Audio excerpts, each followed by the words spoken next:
What is up, everybody? Welcome back to the channel, Zaynomics Gaming. Today we will be talking about the Hypernet Current Grandmaster Nightfall. We will be going over some tips and tricks.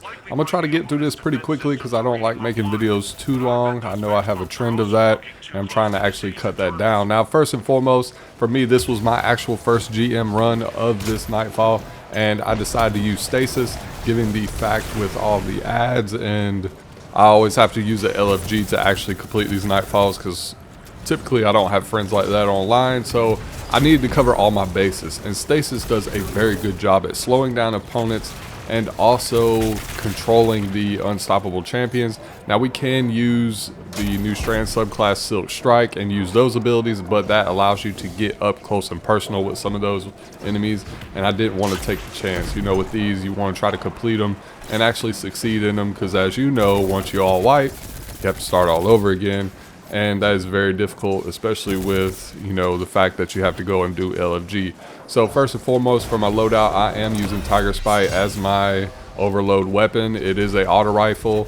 It's technically not my first choice for auto rifles, but I like the fact that it's a 450 round per minute, and it does have a little bit more range, and it's also kinetic. So the main reason why I needed a kinetic auto rifle is because I am taking advantage of Fighting Lion, and it is a grenade launcher. So right now we do have the grenade launcher Surge, and apparently Fighting Lion is actually broken right now, and I'll show you a clip or an example of that.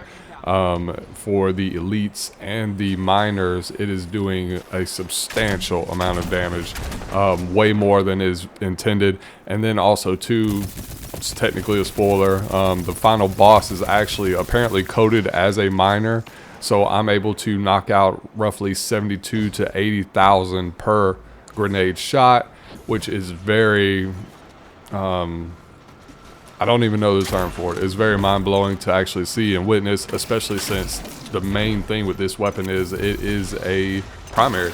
So you have unlimited ammunition, and you're able to actually take down a lot of these enemies. Now, I am not the best when it comes to grenade launchers, specifically these kind. I really like wave frames, but I couldn't pass up the opportunity of actually using this weapon. Now, with this weapon, you actually have to fire and then try to release near your enemies or actually get a impact.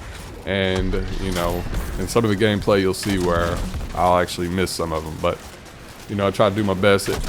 I don't want to say it doesn't matter, just because, you know, you want to hit your shots. You don't want to be at a disadvantage with your team. But as I said, Fighting Lion is broken right now. It's very broken. At this point with this clip, I actually slowed down frame by frame, and you can see that Fighting Lion does 107,000 damage to this one legionary enemy.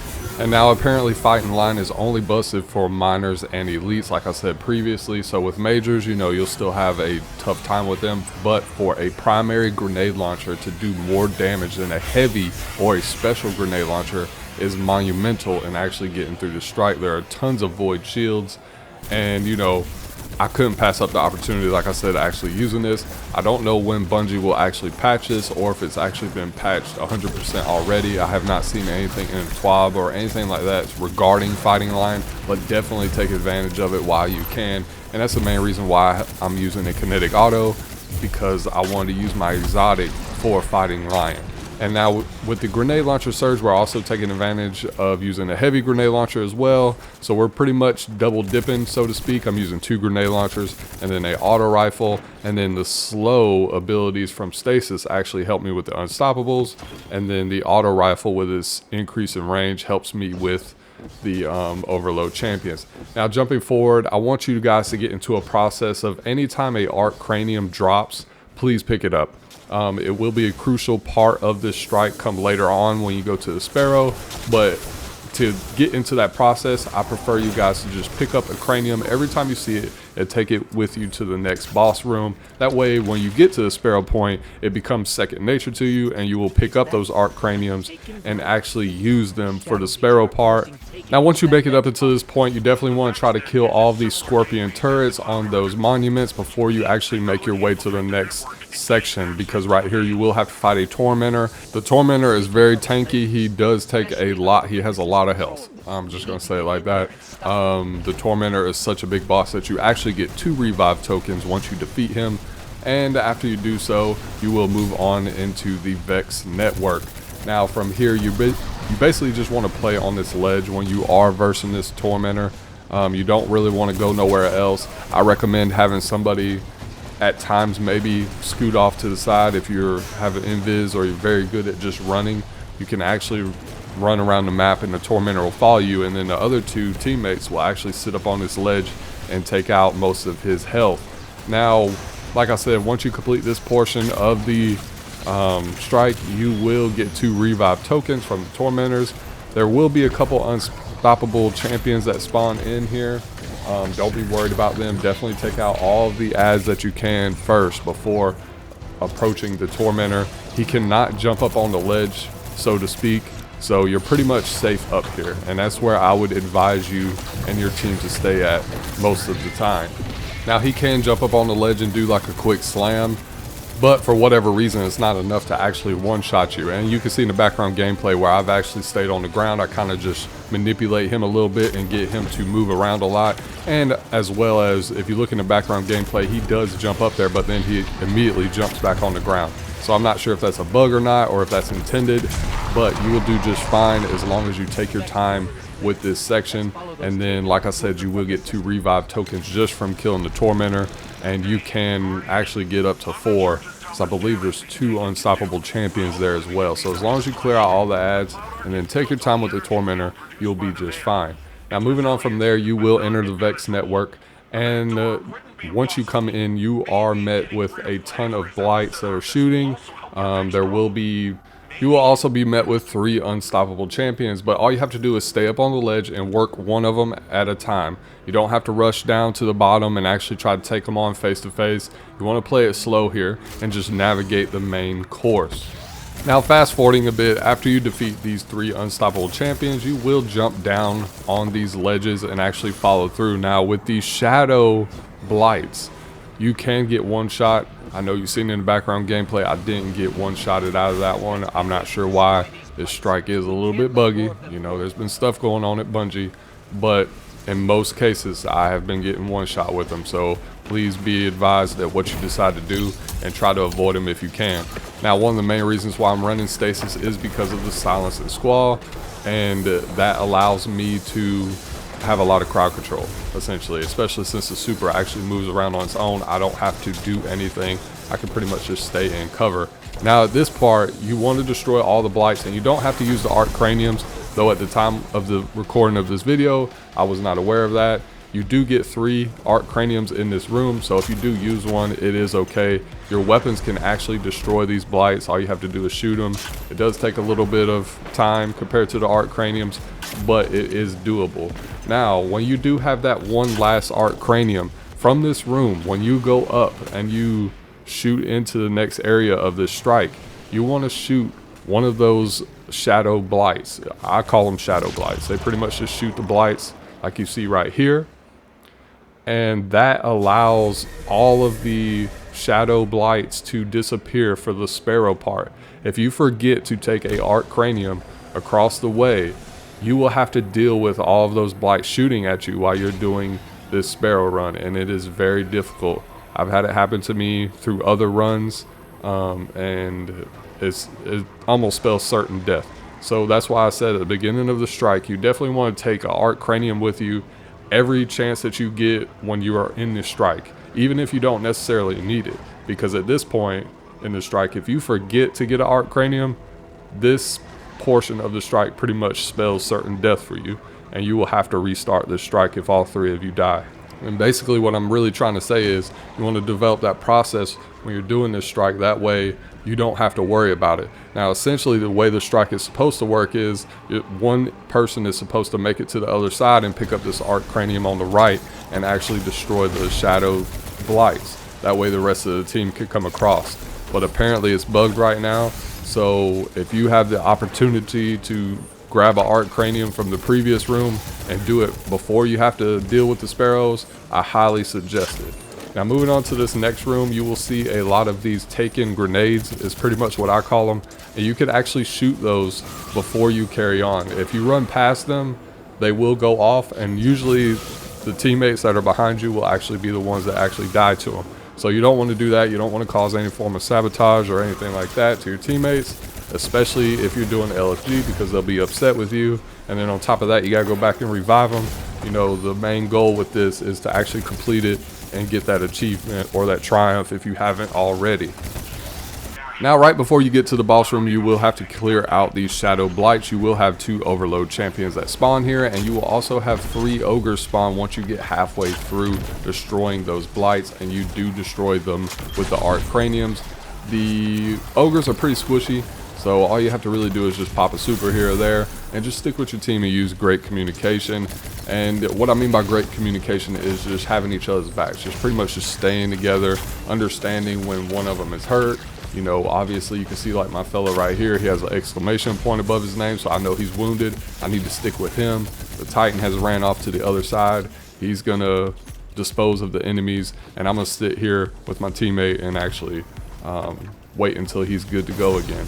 Now, as you can see here, you will just have to destroy the blights with the arc craniums, and then from there you will destroy the ogres or kill the ogres, however it really goes down. I recommend saving the overload champions for last because you can kind of work around them.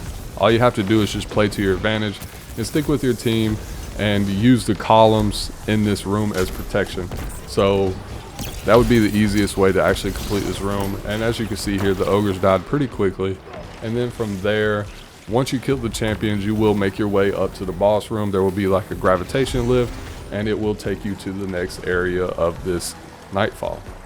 And as you can see here, we all did end up dying except for one teammate. And you can see right here, I'm actually hitting my dodge button because I am using Mask of Baccaris, and I knew that that Shadow Blight was going to be coming for me, and I didn't want to die again and waste another revive token.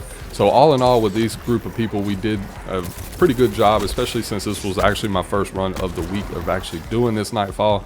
And you know, sometimes you just have to play vigilant and stay with your team and just really take your time. You don't have to rush all the time. It's not always about a speed run, so to speak. Now, once you make your way to the boss room and you go up that gravitational lift, you're pretty much going to want to play the left side of this arena for most of this boss fight, so to speak. You can see in the background gameplay, I have one of my teammates on the left side, and then I have another one closer to the right. Sometimes you do have to split up. It really just depends on the nature of the fight itself. You will get a lot of these little orbs that are shooting at you, and you pretty much just all want to stay together. And that's one big benefit about the super that I'm actually using, the Silence and Squall. You're able to actually dispatch a lot of these enemies and clear a lot of the ads out, so you don't have to worry about getting shield bashed or booped off the map or anything like that. Now, that's pretty much the hardest part of this strike, is just actually getting booped off. But once you're able to clear the ads out, you are good to go. And you can see in background gameplay, my teammates come up and they res me. And from there, once they come in and actually res me, we do play off of this bubble that the Titan did drop down, and we pretty much dispatch all the ads that are in the arena. Now, I do want to show you a slow-mo of the actual snippet of how much damage Fighting Line is actually doing to this final boss. It is pretty remarkable. I will show a slowdown clip, and here it is right here. Now, during this slow-mo clip of me actually shooting this round off, we are actually hitting 114,870 damage from a primary grenade launcher. And that is very remarkable. That is the main reason why I actually use this. And you can see here, I'm actually using my heavy, and you will see that the damage is just completely different. And that's amazing to me, just because of the fact that a primary is outdoing a heavy weapon. So it's pretty remarkable. Fighting Line is definitely putting in work. And like I said, I'm not the best at using Fighting Line, but if you're an absolute god at using this grenade launcher, you will do extremely well this week in the GM Nightfalls. Now, there are plenty of other builds like my Titan here. He definitely put in a lot of work, and you know, as far as keeping us alive and helping us with our health. The other guy that I was playing with, he was using Strand, and then I was using, of course, the Silence and Squall, and you know, Stasis, of course. And yeah, we pretty much just worked together, and we were able to complete the strike. There really is no major tips and tricks other than that sparrow section, and then the fact of us using Fighting Line to actually help us cheese through this strike, essentially just because we were doing so much more damage than it's actually intended. And I'm not 100% sure when this will actually be patched, but you can't go wrong with using stasis and then also having Titan bubble on top of that. You're pretty much setting yourself up for success. Now I will have a dim link in the description below showcasing the loadout and everything that I actually used here.